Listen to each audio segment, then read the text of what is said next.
Hello नमस्कार दोस्तों, स्वागत है आपका हमारे यूट्यूब चैनल पे। और आज हम एग्रीकल्चर के 25 एमसीक्यू देखेंगे। और ये जो क्वेश्चंस हैं दिखने में बहुत इजी हैं, लेकिन बहुत सारे एग्जाम में रिपीट हुए हैं। तो चलिए शुरू करते हैं दोस्तों। सबसे पहला क्वेश्चन है कि फलों में जो है परिपक्वता मतलब मैच्योरिटी जो है वो कौन से हार्मोन के द्वारा आती है। तो ये बहुत इजी सा क्वेश्चन है। राइपनिंग हार्मोन बोलते हैं। इसका आंसर हो जाएगा इथाइलिन। इसको राइपनिंग हार्मोन भी कहा जाता है, इथाइलिन को। उसके बाद अगले क्वेश्चन पे चलते हैं। पूसा मेजेस्टी पूसा मेजेस्टी जो है कौन से फ्रूट की वैरायटी है। तो इसका आंसर आपका हो जाएगा पपीता, पपाया की वैरायटी है पूसा मेजेस्टी। अगला क्वेश्चन देखें तो आम की जो सघन खेती होती है मतलब हाई डेंसिटी प्लांटिंग करते हैं, बहुत ज़्यादा गैप में नहीं लगाते, मतलब इनमें गैप कम होता है, पौधों की संख्या प्रति हेक्टेयर जो है अधिक होती है।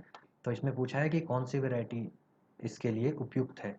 इसका आंसर हो जाएगा आम्रपाली। उसके बाद अगले क्वेश्चन पे चलते हैं। टमाटर जो है, टमाटर की सीड रेट बीज दर कितनी होती है। तो इसका आंसर हो जाएगा आपका, टमाटर के बीज जो है एकदम छोटे होते हैं, साइज बहुत छोटा होता है, उसका महीन होता है, आपने देखा होगा।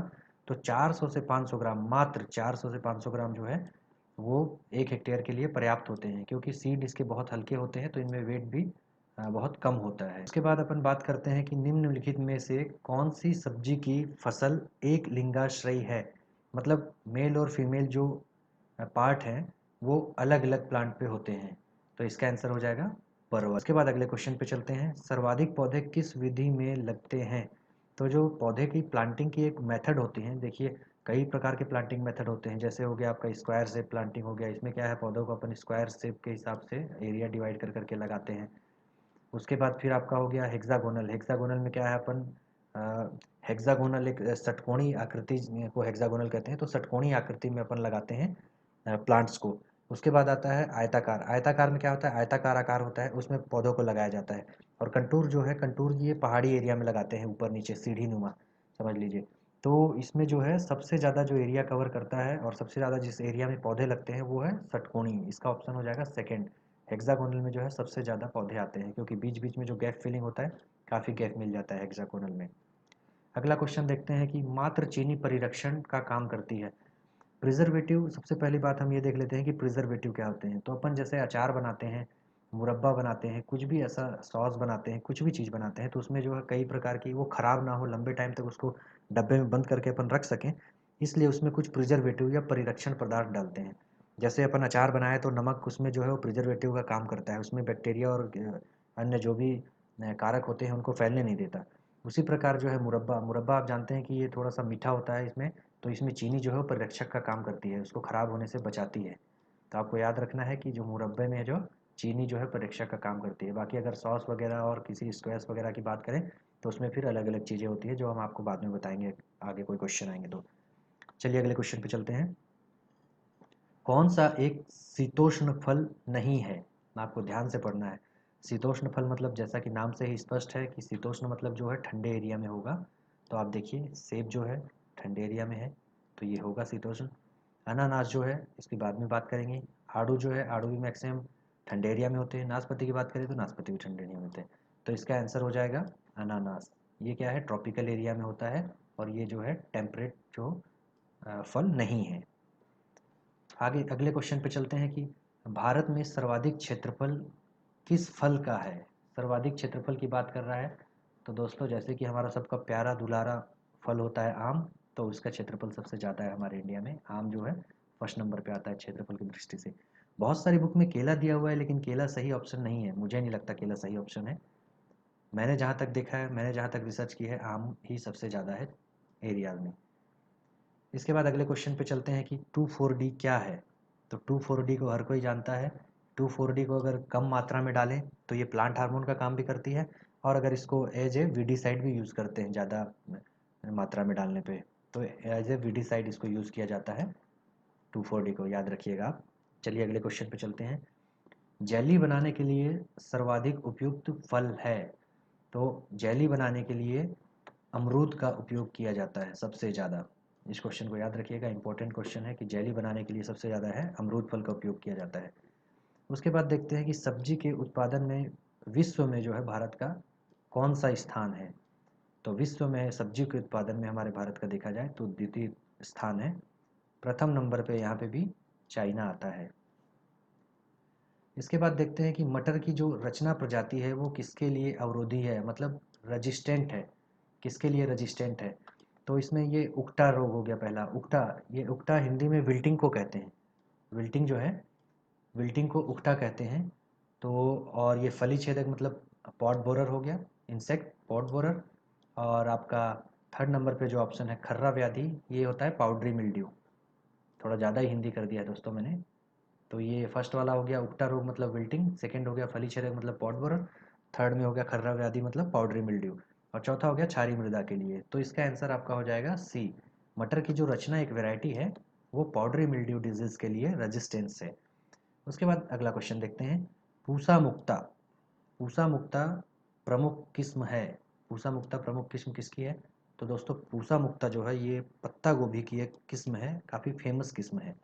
चलिए अगले क्वेश्चन पे चलते हैं। जेल मीटर से ज्ञात किया जाता है। तो फ्रेंड्स जेल मीटर से जो है पेक्टिन की श्रेणी का अनुमान लगाते हैं, मतलब पेक्टिन की श्रेणी जो है वो जेल मीटर से पता की जाती है। इसके बाद देखते हैं कि पपीते की जो गायनोडायसियस प्रजाति है उसमें किस प्रकार के पौधे होते हैं। तो जैसे ही नाम से ही स्पष्ट है, गायनोडायसियस, इसमें क्या होता है, मादा और उभयलिंगी, मतलब मादा और दोनों प्रकार के जो लक्षण वाले पुष्प हैं वो इसमें होते हैं गायनोडायसियस वैरायटी में पपीते की। उसके बाद अगले क्वेश्चन पे चलते हैं। फ्लेंजर का उपयोग किया जाता है। तो फ्लेंजर जो है एक मशीन होती है जिसमें ऊपर से प्रेस करने का काम किया जाता है। जैसे कि जो कैन फ्रूट आते हैं ना, उसमें जो एक मशीन होती है, इसमें ऐसे ये दो पार्ट होते हैं जिसमें यहाँ पे डब्बा रख दिया जाता है ऐसे, और ऊपर से इसको हैंडल द्वारा ऐसे दबाते हैं तो इसमें जो डब्बा ढक्कन होता है ऊपर जो सील पैक वो लग जाता है। लेकिन बहुत सारी बुक में इसका आंसर डिब्बे में हुक बनाने के लिए भी दिया गया है। लेकिन मैंने जहाँ तक नेट पे भी देखा, बहुत सारी बुक्स में भी देखा, तो इसका आंसर ये ज़्यादा सूटेबल है। डिब्बा बंद करने में जो है कैन फूड में जो है इसका फ्लेंजर मशीन का उपयोग किया जाता है। इसको फ्लैंजिंग मशीन भी बोलते हैं। उसके बाद अगला क्वेश्चन देखते हैं। सेलुलर पदार्थ में से सेलुलर पदार्थ से रहित चमकदार पेय जिसमें 25% फल, 25% फल का रस और 30% कुल घुलनशील, मतलब घुलनशील ठोस का मतलब होता है टीएसएस, मतलब 30% इसका टीएसएस होता है, और जो 25% जो है फल का रस होता है। तो ये आपको याद रखना है, कार्डियल में होता है। ये कार्डियल एक पेय पदार्थ होता है जिसमें क्या होता है 25% फल का रस होता है और 30% जो है टीएसएस होता है इसका, टोटल सॉल्युबल सॉलिड। ठीक है, चलिए अगले क्वेश्चन पे चलते हैं। अगला क्वेश्चन है, इसमें जो कह रहा है पोटेशियम मेटाबाइसल्फाइड नहीं मिलाया जाता है। देखिए इसमें ध्यान रखिएगा, अमरूद जो होता है अमरूद के रस में केएमएस मिलाते हैं, नींबू के रस में भी केएमएस मिलाते हैं प्रिजर्वेटिव के रूप में, लेमन के स्क्वैश में भी केएमएस मिलाते हैं। लेकिन जो फालसा है, फालसा का स्क्वैश एक ऐसा है जिसमें हम जो है केएमएस को नहीं मिलाते हैं प्रिजर्वेटिव ग्रुप में, याद रखिएगा। अगला क्वेश्चन देखते हैं। एफपीओ फूड प्रोडक्ट ऑर्डर के अनुसार जो जैम होता है, जैम आप घर में हमेशा खाते होंगे ब्रेड पे, उसमें न्यूनतम कुल घुलनशील पदार्थ कितना होना चाहिए, मतलब ये टीएसएस की बात कर रहा है। आपने देखा पहला क्वेश्चन कार्डियल का था जिसमें टीएसएस 30 था, और ये जो है पूछ रहा है आपसे जैम के, तो जैम में होता है 68% टीएसएस होता है जैम का। चलिए अगला क्वेश्चन देखते हैं। मूली में जो है तीखापन, पंजेंसी किसके कारण होती है। तो ये इसका आंसर हो जाएगा आइसोथायोसाइनेट। आइसोथायोसाइनेट केमिकल पाया जाता है मूली में जिसके कारण इसमें जो है तीखापन होता है। उसके बाद अगले क्वेश्चन पे चलते हैं। मिर्च में जो है चिली में लाल रंग किसके द्वारा होता है। थोड़ा सा इंपॉर्टेंट क्वेश्चन है, देखिएगा क्योंकि थोड़ा कहीं ना कहीं कन्फ्यूजन हो जाता है हमें। चिली में जो लाल रंग होता है वो होता है कैप्सेंथिन के कारण।